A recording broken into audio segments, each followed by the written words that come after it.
जय हिंद साथियों, आप सभी का स्वागत है आपके अपने परिवार विराट एजुकेशन हाउस में। आज हम पढ़ेंगे क्षेत्रफल यानी एरिया। क्षेत्रफल यानी एरिया। आज हम एरिया पढ़ेंगे, क्षेत्रफल पढ़ेंगे। क्षेत्रफल में क्या क्या पढ़ना रहता है? क्षेत्रफल में सबसे पहले तो यह जान लेते हैं क्या क्या पढ़ना रहता है। तो क्षेत्रफल में हम क्या क्या पढ़ेंगे?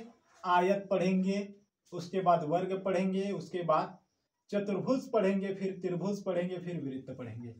इतने चीज हम क्षेत्रफल में पढ़ेंगे। आयत, वर्ग, चतुर्भुज, त्रिभुज और वृत्त, इन सब चीजों को हम क्या करेंगे? क्षेत्रफल के अंतर्गत अध्ययन करते हैं, क्षेत्रफल के अंतर्गत ही पढ़ते हैं इन सब चीजों का। अब सबसे पहले आज हम क्या पढ़ेंगे? तो आज हम पढ़ेंगे आयत। आज हम आयत पढ़ेंगे। सबसे पहले आज हम क्या पढ़ेंगे? आयत पढ़ेंगे। आयत। आयत में क्या क्या पढ़ते हैं? आयत में हम तीन चीज पढ़ते हैं। आयत में सबसे पहले हम तीन चीज पढ़ते हैं। तीन चीज हम जानते हैं तभी सब कुछ सही है। तो आयत में हम तीन चीज पढ़ते हैं। पहला चीज क्या? आयत का क्षेत्रफल। दूसरा चीज क्या? आयत का परिमाप। तीसरा चीज क्या? आयत का विकर्ण। तीन चीज हम आयत में पढ़ते हैं, क्षेत्रफल, परिमाप, विकर्ण। यह सब तो हम पढ़ते हैं। उससे पहले यह जान लेते हैं कि आयत होता क्या है। आयत होता क्या है जब हम जानेंगे तभी ना आयत के बारे में पढ़ेंगे। तो सबसे पहले यह जान लेते हैं आयत होता क्या है, फिर जानेंगे क्षेत्रफल क्या होता है, फिर परिमाप क्या होता है, फिर विकर्ण क्या होता है। जब यह सब जानेंगे तभी हम आयत ज्ञात कर पाएंगे। सबसे बड़ी चीज तो समझना है। तो आइए हम बताते हैं आयत होता क्या है। आप लोग चाहें तो हम इसकी परिभाषा भी दिखाते जा रहे हैं। कॉपी पेन लेकर बैठिए और नोट करते चलिए। आयत की परिभाषा कहीं मिलेगा नहीं ऐसा परिभाषा जैसा लिखवाया जा रहा है। तो लिखिए, आयत क्या होता है? आयत बनाने के लिए तीन कंडीशन, आयत कहने के लिए तीन कंडीशन फॉलो होता है। तीन कंडीशन होगा तभी आयत होगा। पहला, चार भुजाओं से घिरी हुई वह आकृति। तीन कंडीशन जब फॉलो होता है तो आयत होता है। पहला चीज, चार भुजाओं से घिरी हुई आकृति। चार भुजा से घिरी हुई आकृति।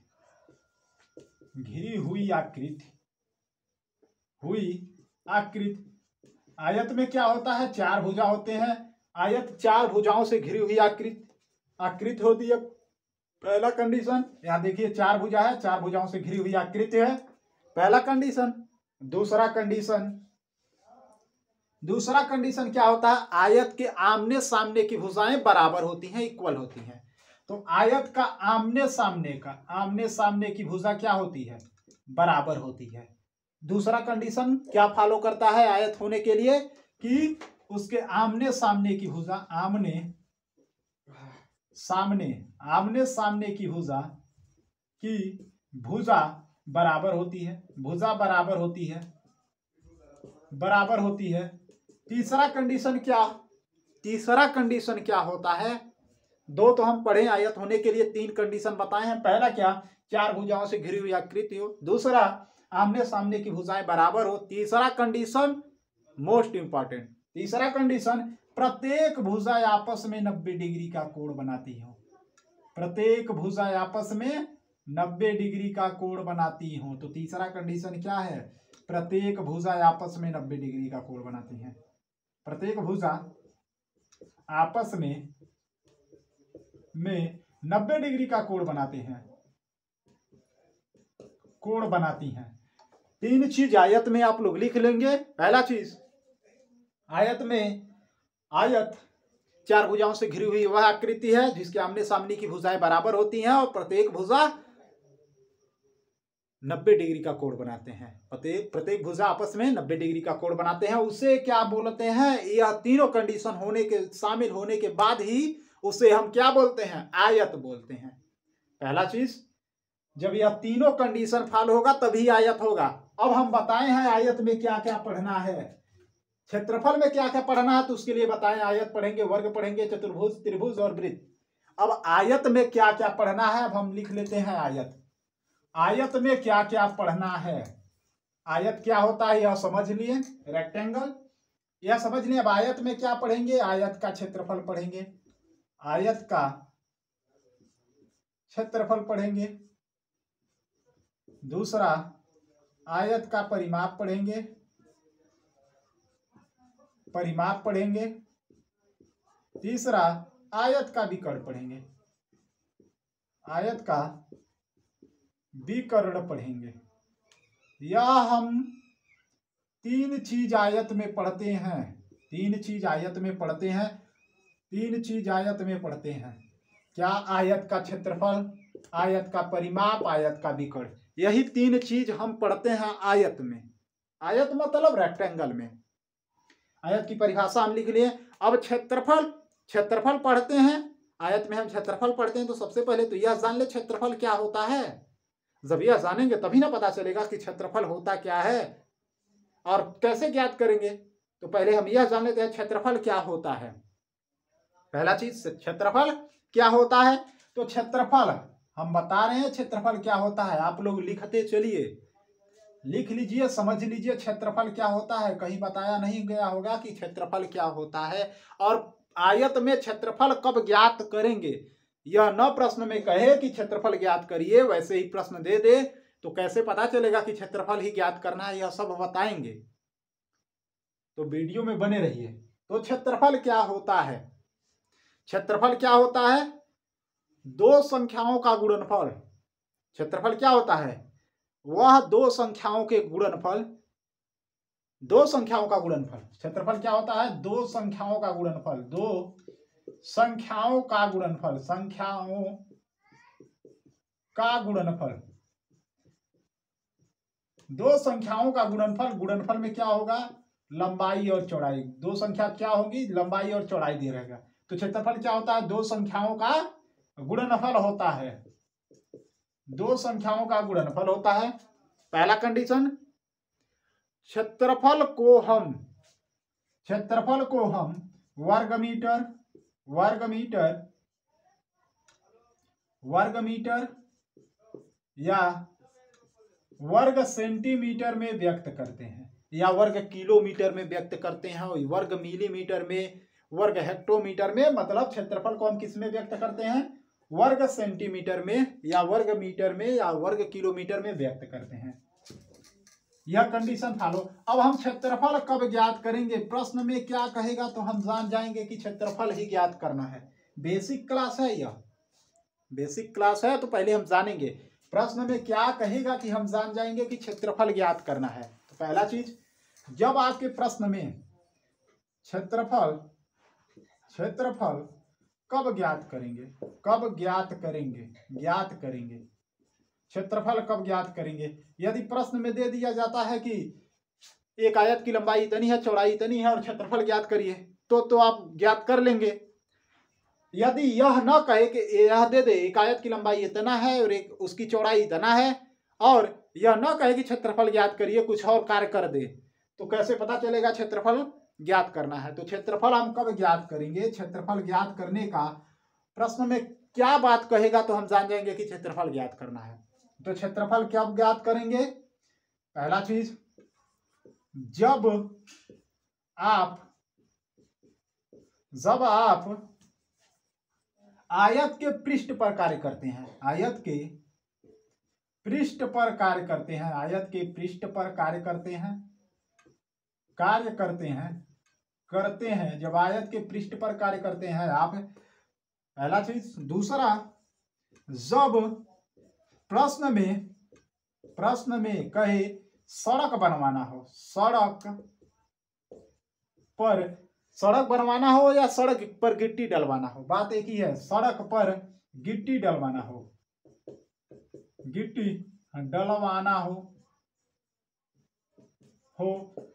तीसरा बात, जब दीवार पर पेंट करना हो।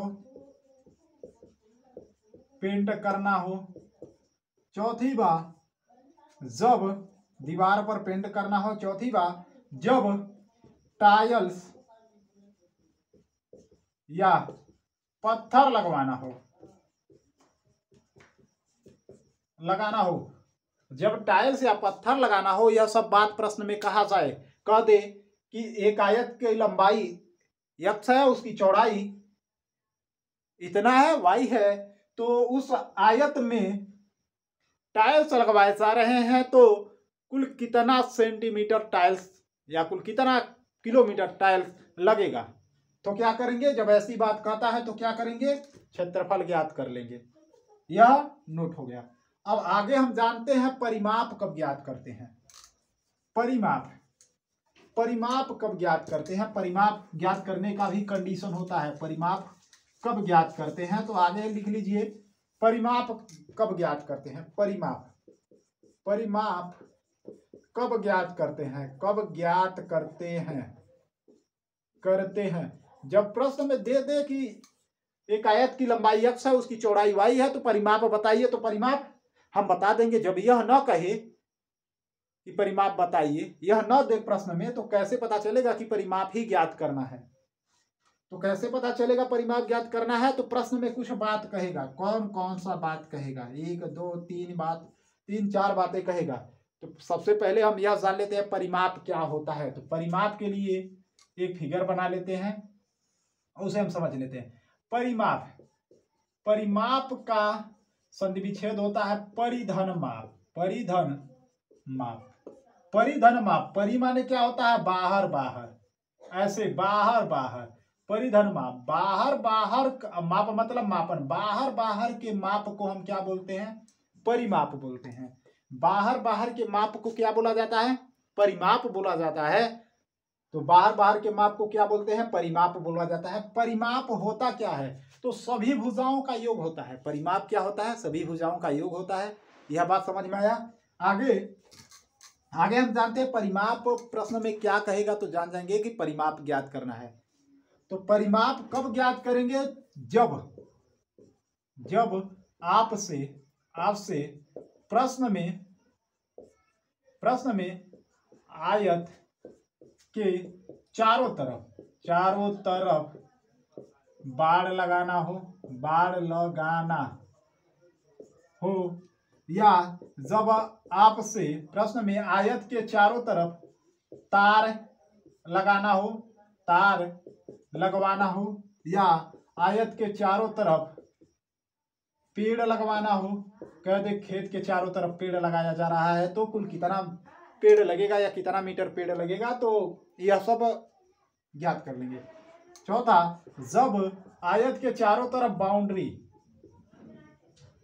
बाउंड्री लगवाना हो, तो अब जब यह सब बातें प्रश्न में कहे, तो आंख मूंद कर हम क्या ज्ञात कर लेंगे, परिमाप ज्ञात कर लेंगे। यह बात समझ में आया। अब विकर्ण क्या होता है, तो हम जान लेते हैं विकर्ण क्या होता है। तो दो क्रमागत शीर्षों को, यह शीर्ष है, दो क्रमागत शीर्षों को मिलाने वाली भुजा को क्या बोला जाता है, विकर्ण बोला जाता है। दो क्रमागत शीर्षों को मिलाने वाली भुजा को क्या बोला जाता है, जोड़ने वाली भुजा को क्या बोला जाता है, दो क्रमागत शीर्षों को जोड़ने वाली भुजा को क्या बोला जाता है, विकर्ण बोला जाता है। अब आगे आता है कि आयत का क्षेत्रफल क्या होता है। अब हम जान चुके परिमाप क्या होता है, क्षेत्रफल क्या होता है, विकर्ण क्या होता है। अब आयत का क्षेत्रफल ज्ञात करने का तरीका, कब क्षेत्रफल ज्ञात करेंगे यह भी बता दिया गया, कब परिमाप ज्ञात करेंगे यह भी बता दिया गया। अब हम यह जान लेते हैं कि आयत का क्षेत्रफल क्या होता है। तो आप लोग लिख लीजिए कॉपी पे, आयत का क्षेत्रफल इक्वल टू क्या होता है, आयत प्रश्न में देगा, आयत की लंबाई गुणे आयत की चौड़ाई,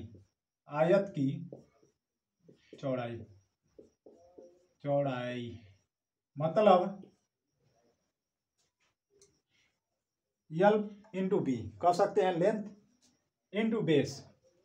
आयत का क्षेत्रफल क्या होता है, लंबाई गुणे चौड़ाई। दूसरा चीज, आयत का परिमाप क्या होता है, तो 2 गुणे लंबाई, आयत का लंबाई है, लंबाई धन चौड़ाई। आयत का विकर्ण क्या होता है, तो आयत का विकर्ण होता है कौड़ी में लंबाई का स्क्वायर धन चौड़ाई का स्क्वायर। होता है। इन सबको जोड़ लेते हैं तो विकर्ण निकल जाएगा।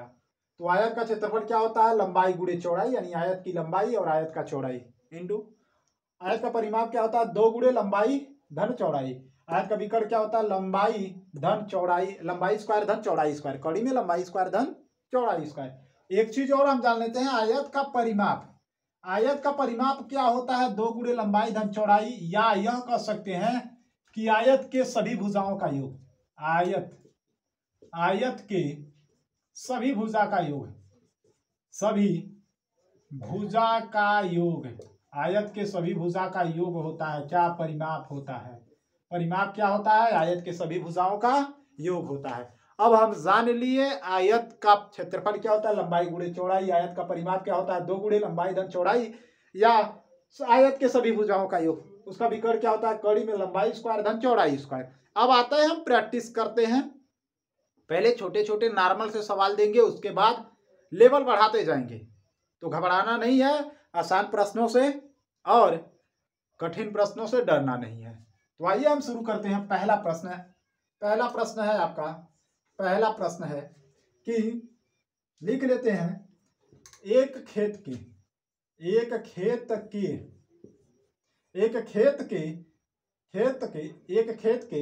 चारों तरफ एक खेत के चारों तरफ तार लगवाना है। एक खेत के चारों तरफ तार लगवाना है, एक खेत के चारों तरफ तार लगवाना है। खेत की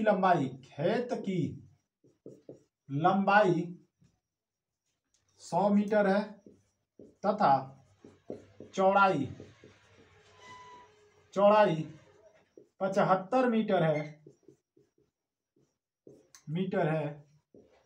तो कुल कितने मीटर तार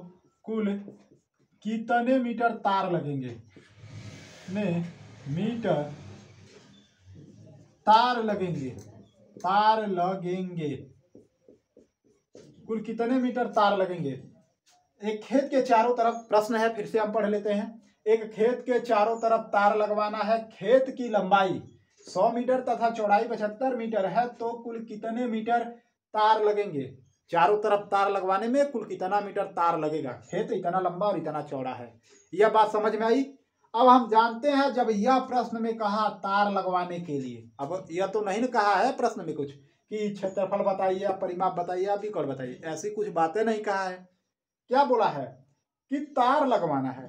तो हम बताए हैं, जब प्रश्न में तार लगवाना कहे, पेड़ लगवाने के लिए कहे, बाउंड्री मरवाने के लिए कहे, तो क्या ज्ञात करेंगे, परिमाप ज्ञात करेंगे। तो किसकी बात हो रही है, आयत की। तो आयत का परिमाप क्या होता है, तो जानते हैं आयत का परिमाप इक्वल टू क्या होता है, 2 गुणे लंबाई धन चौड़ाई। 2 गुणे लंबाई कितना है, 100 मीटर, धन चौड़ाई कितना है, 75 मीटर। दोनों को जोड़े तो कितना हुआ, 2 गुणे 175, गुणा कराएंगे तो कितना आ गया, 5 दूना 10 को 0, 7 दूना 14, 15, 2 एकम 2 1 3, 350 मीटर। तो कुल कितने तार लगेंगे, 350 मीटर। बात समझ में आया। आयत का परिमाप क्या होता है, 2 गुणे लंबाई धन चौड़ाई। तो लंबाई कितना दिया है 100 मीटर, चौड़ाई कितना दिया है 75 मीटर, तो उसका परिमाप कितना हुआ, 2 गुणे 175, दोनों को जोड़े 175, 2 गुणे 175 करेंगे तो 350। तो आयत का परिमाप कितना हुआ, 350 मीटर। एक चीज हम और बताए हैं, क्या बताए हैं कि आयत का परिमाप आयत की सभी भुजाओं का योग होता है। आयत का परिमाप क्या होता है, आयत के सभी भुजाओं का योग होता है। उसे भी हम जान लेते हैं, या जानना जरूरी है, इसे हम जान लेते हैं। यह आयत है। अब हमें पता है आयत की चौड़ाई, आयत की लंबाई कितनी है 100 मीटर। तो बताएं आमने सामने की भुजा बराबर होती है, तो यह भी भुजा कितनी होगी, 100 मीटर होगी। एक भुजा कितनी है 75 मीटर, तो यह भी भुजा कितनी होगी, 75 मीटर होगी। आमने सामने की भुजा बराबर होती। अब बताए हैं आयत का परिमाप सभी भुजाओं का योग होता है। तो 100 100 200 और 75 75 150, 75 75 150 और 100 100 200। तो 200 प्लस 150 जोड़ेंगे तो कितना आ गया, 350 मीटर। तो आयत का परिमाप क्या होता है, सभी भुजाओं का योग होता है। अब आगे प्रश्न और लिखते हैं, इसी तरह से मजेदार प्रश्न आगे भी आएंगे, लिखते रहिए आप लोग भी।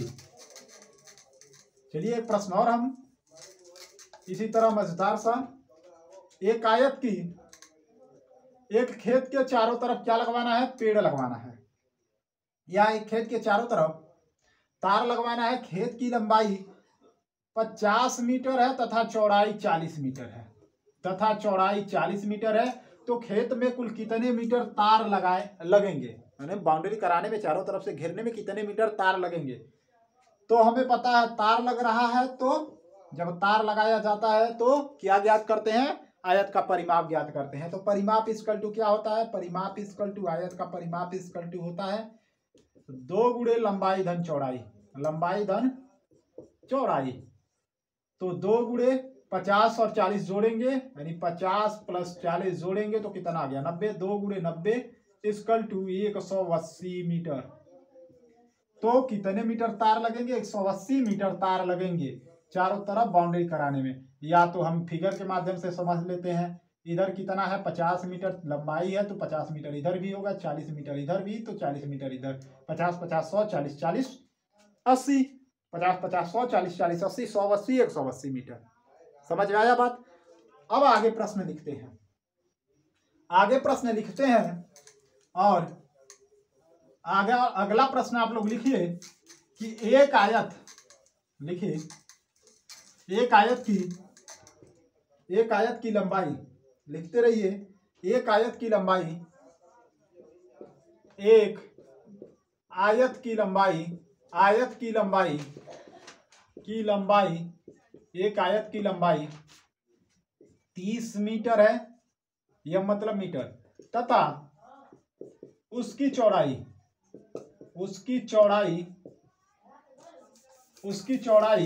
20 मीटर है, 20 मीटर है। तो उसका क्षेत्रफल बताइए, तो उस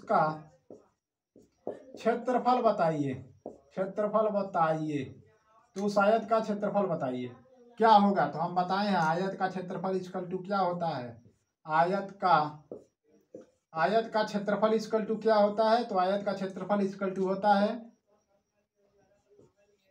आयत का क्षेत्रफल इक्वल टू होता है लंबाई गुणे चौड़ाई, L इंटू बी।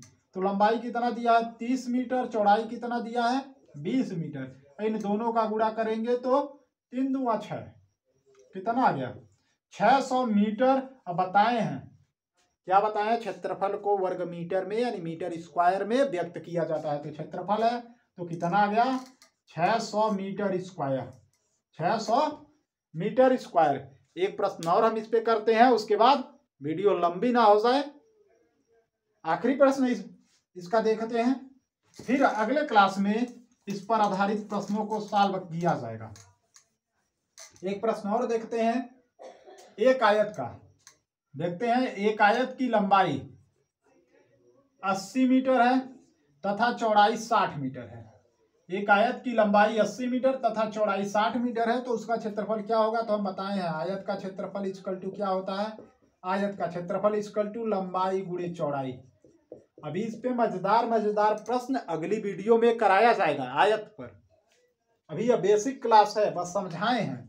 तो क्या होता है, आयत का क्षेत्रफल इक्वल टू लंबाई गुणे चौड़ाई। लंबाई कितनी है, 80 है, चौड़ाई कितनी है, 60 है। इन दोनों का गुणा करेंगे 48 इक्वल टू 4800 मीटर स्क्वायर। क्षेत्रफल को हमेशा किस में व्यक्त करते हैं, मीटर में व्यक्त करते हैं, मीटर स्क्वायर। आज बेसिक क्लास था, वीडियो को इसी प्रश्न पर समाप्त करते हैं। फिर मिलते हैं अगली वीडियो में आयत से संबंधित प्रश्नों को सॉल्व करते हुए। किस प्रकार से प्रश्न आयत से संबंधित पूछे जाते हैं आपके प्रतियोगी परीक्षाओं में, उन सब प्रश्नों को अगली वीडियो में सॉल्व कराया जाएगा। तो आप वीडियो को पूरा देखिए। यदि चैनल को सब्सक्राइब नहीं किए तो सबसे पहले चैनल को सब्सक्राइब कर लीजिए, और वीडियो पसंद आता है तो लाइक करिए, शेयर करिए।